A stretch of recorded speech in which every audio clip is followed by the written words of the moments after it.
আসসালামু আলাইকুম সম্মানীয় ভালোবাসার মানুষেরা। আমার হাতে একটা ছবি দেখতে পাচ্ছেন। উক্ত ব্যক্তির নাম খালিদ হাসান শাওন, বাসা আরুয়াকান্দি, সবাই ছোট নামেই চেনে।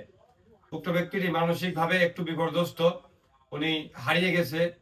গত ডিসেম্বর মাসের 7 তারিখ থেকে উনি নিখোঁজ। আর সর্বশেষ উনি ঝিনাইদহ জেলার কালীচরণপুর ইউনিয়নের কাষ্টসাগরা হাজরাতলায় একটা মাহফিল অনুষ্ঠিত হয়েছিল। ওই মাহফিলের মাঠে ওনাকে সর্বশেষ দেখা যায়। তখন ওনার পরনে ছিল কালো কালারের একটা গেঞ্জি, তার উপরে লাল জাতীয় শীতের পোশাক এবং লুঙ্গি। তারপরে তাকে আর পাওয়া যায়নি, সে বাসায়ও ফিরে যায়নি। ধারণা করা হচ্ছে যে যেহেতু মানসিকভাবে উনি একটু বিপর্যস্ত, উনি হয়তো রাস্তা ভুল করে বা পথ ভুল করে কারোর সঙ্গে বা কারোর পেছন পেছন চলে গেছে। সম্ভাব্য ঝিনাইদহ সদরের যে কালীচরণপুর ইউনিয়নের আশপাশে যে ইউনিয়নগুলো আছে, সেই এরিয়ার মানুষই বেশিরভাগ ওই মাহফিলে এসেছিল। হয়তো তাদের কারোর সাথেই গেছে বা এরকম ধারণাই করা হচ্ছে। ছবিটি সবাই ভালো করে খেয়াল করে দেখবেন। উঁচু লম্বা আর চিকুন ফিটনেস, চুল এরকম ছোট ছোট।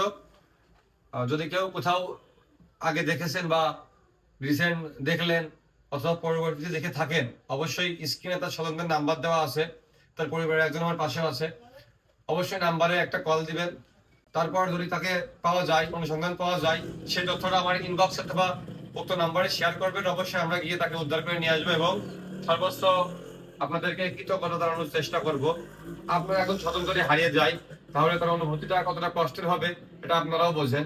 আশা করি আপনারা আমাদের বিপদে হেল্প করবেন, পাশে থাকবেন এবং ছবিটা ভালো করে দেখে, যদি ভালো করে দেখেন তাহলে পরবর্তীতে অনুরূপ চেহারার কাউকে দেখলে আপনাদের মনে পড়বে যে অমুক ভাইয়ের ভিডিওতে দেখেছিলাম অমুক ব্যক্তিটা নিখোঁজ হয়ে গেছে।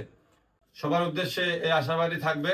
সবাই দোয়া করবেন যেন তার স্বজনরা তাদের আপনজনকে, পরিবারের সদস্যকে খুঁজে পায়। সবাই ভালো থাকবেন, সুস্থ থাকবেন। সবার জন্য দোয়া ও শুভকামনা রইল। আল্লাহ হাফেজ।